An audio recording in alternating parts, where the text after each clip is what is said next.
আজকে আপনাদের সাথে একটা খাবারের মেনু শেয়ার করলাম। এটা ছিল আজকে আমার লগা লাঞ্চের খাবার।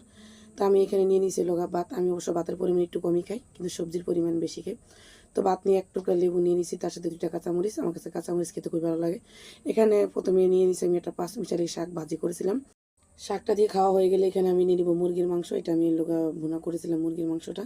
তো এখান থেকে মুরগির মাংস একটু নিলাম। আমার কাছে অবশ্য মুরগির মাংস তেমন একটা ভালো লাগে না, শাক সবজি আমার বেশি পছন্দ। তো মুরগির মাংস দিয়ে লোকা খাওয়া হয়ে গেলে এখানে আমি রান্না করেছিলাম লাউ। একদম লাউটাও খুব মজা হয়েছে, একদম মানে তাজা লাউ। তো এখান থেকে আমি নিয়ে নিছি লোকা লাউ। লাউটা দিয়ে লোকা আমি খুব সুন্দর করে লোকা কয়েক লোকমা খেয়ে নিছি। লাউটা দিয়ে আমার এখানে খাওয়া হয়ে গেলে এখানে আমি আরও রান্না করেছিলাম লোকা কচুর ছড়া, বা লোকা যেটাকে লোক আমরা বলি আর, বা কোনো কোনো জায়গায় হলো কচুর মুখিও বলে। তো আমি এটা রান্না করছিলাম, এটার থেকে নিয়ে নিলাম। আজকে লাঞ্চের খাবারটা খুবই ভালো ছিল। ভিডিও ভালো লাগলে কমেন্ট করবেন।